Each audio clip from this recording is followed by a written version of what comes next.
Hi guys, in this video I'm going to show you a little bit of information about Chapter 5, Section 1, which is on the natural log function. So first of all, what is a log? If you can remember back in second year algebra, a log is simply a shortcut way of taking a value and writing it in exponential form. So example, the log base 10 of 100 would be equal to 2 because the power of 10 that makes 100 would be 2. So the rephrasing or the rewriting of this process looks like this. So log base 10 of 100. So log base 10 of 100 gives us 2. So the 2 is the answer to the log.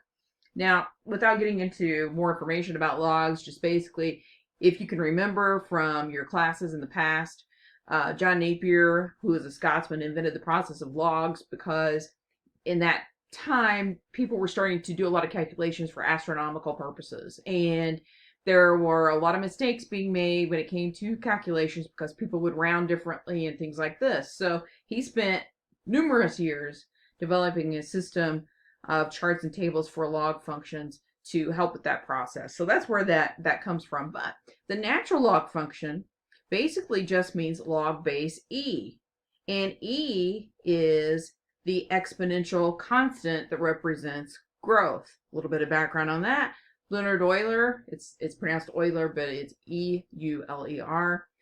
He worked with one of the Bernoullis to develop this value that represents exponential growth. And it's something that's used all the time now in financial circles and in the world of, well, like disease spreading. That's exponential growth, okay?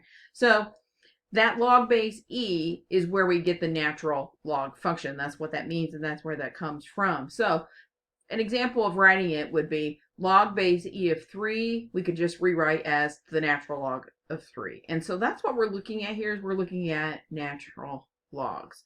So let's talk a little bit about the graphs of these different functions, because if you don't know what the graphs look like and you don't have a visual, you're not going to be able to really kind of understand some of the processes that go along with these. Because later on, as we get into different kinds of calculations with them, you have to be able to understand where these graphs exist at and where they don't. Otherwise, you don't know if you're going in the right direction with the answers or not. So, in taking a look at the first one, y equals e to the x. So we're looking at just that exponential function. If you graph the exponential function, what you find is it comes through, it skirts the y-axis, and it comes through 1 on the y-axis. Okay, so this is the graph of y equals e to the x.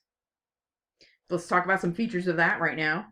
So the domain would be all real numbers because it could have any value across the x-axis here. It goes infinitely to the left, infinitely to the right. So the domain, positive and negative infinity. But the range now is a little bit different because the range, if you take a look, there's a limit to how low it can go. All right. The range can only start at 0, but it can be equal to 0. So I'm going to use an open-ended interval here. So from 0, but it can't go infinitely high. So positive infinity. Again, that means can't be equal to 0. It's not going to cross or touch the x-axis. Now what's interesting is, besides that, when you look at the natural log function, so y equals ln of x, what you're going to get is you're going to get this. You're going to get a function that skirts the y-axis and comes up through 1 on the x-axis.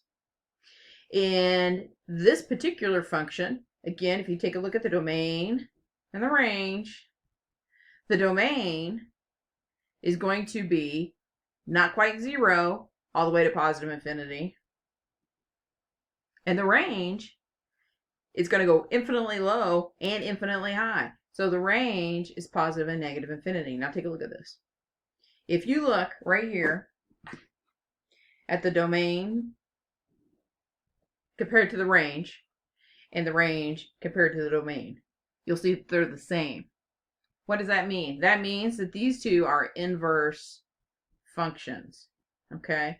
So that's one way to tell, if you can remember that from second year algebra. Inverse functions is when you've got domain switching to the range for the other function, and then vice versa. Okay, so if you've got those two things happening, that's what that is. So basically, you've got these two functions, the graphs of these two functions being reflections of each other over the line y equals x. Okay, so you don't necessarily need to know that particular piece, but you do need to know that the natural log function will cross the x-axis at 1. Okay, so it's got an x-intercept at 1. And then the exponential function has got a y-intercept at 1. So that's what those graphs look like. Now, there are some properties that go along with this function, the natural log function, obviously. Here are some of those properties as your book goes through those. The natural log of 1 equals 0. If you think about this in terms of log base e of 1 equals 0, it makes perfect sense. What it's saying is e to the 0 power equals 1. Well, we already know that anything to the 0 power is equal to 1. So that works. The second property is that when you take the natural log of a product of two numbers, you can actually split that up. This is kind of like the distributive property, where you can split this up and take the natural log of each one individually. So if I were to do, for example, the natural log of xy, then that tells me I could separate those. I could take the natural log of x plus the natural log of y. All right. And then on number 3, what we've got here is we've got the natural log of some value or some function to another exponential value. What we can do here then is we can take this exponent and we can just pull it down. So if I've got the natural log of x to the third, what I can do is just rewrite that as 3 times the natural log of x. That makes it simpler for me to do other operations and perform calculations on. Okay. And then the last property is the natural log of a quotient. And what we can do there is subtract those functions. So again, if I've got the natural log of, let's go with x over y, then what I can do is I can take that and set it equal to the natural log of x minus the natural log of y. Okay, so you should be relatively familiar with some of that stuff because it comes from previous courses that you would have had before calculus. Okay, so how does it apply to calculus then? Well, obviously derivatives and differentials, or integrals, excuse me. So the first thing to kind of take note of is the particular property here where we've got the derivative of the natural log of x. Straight up, that's just going to be 1 over x. So if I've got the derivative of the natural log of 3,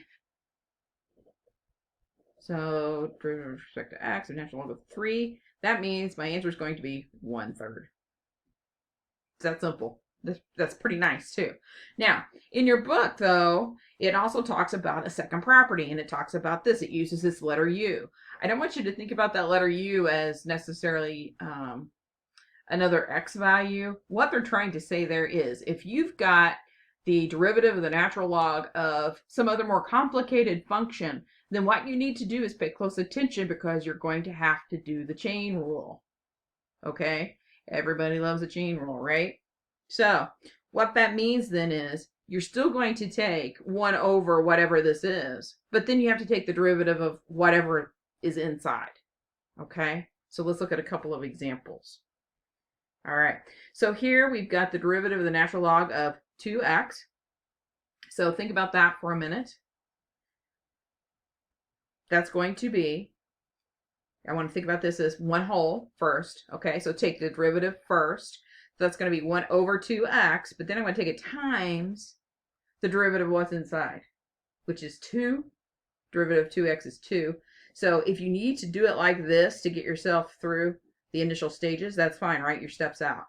After a while, you get used to doing it in your head. You won't need to. So the derivative of 2x is 2. So my answer is 2 over 2x, or just 1 over x. So it works out real nice there. Okay, let's look at the next one. So again, we've got the derivative with respect to x of the natural log of x squared plus 1. So if we take this, 1 over what's inside, x squared plus 1, times the derivative of what I have inside that function. Well, if I derive this, the constant's going to disappear. This is going to be a 2x. Okay? So times 2x. So my answer is 2x over x squared plus 1. All right. And then this particular one. So take a look at that one for a second and see what you think about it.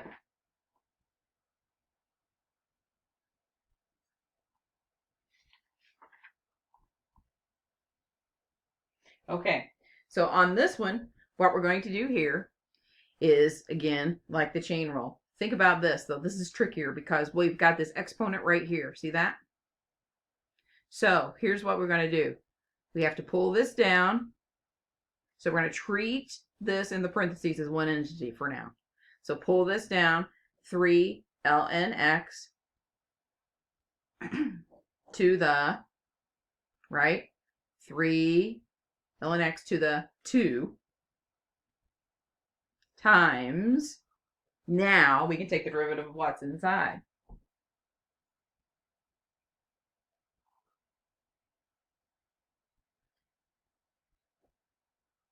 Derivative of what's inside, that's the ln x. What's the derivative of ln x? That's super easy. That's 1 over x. So I've got 3 natural log of x squared times 1 over x. And really, there's not a whole lot you can do there. If you wanted to, what you could do is you could put 3 over x ln x squared, but then leave it like that. So that is the Cliff Note version and speedy version of section 1 in chapter 5. So the next video, we'll move on to the next section.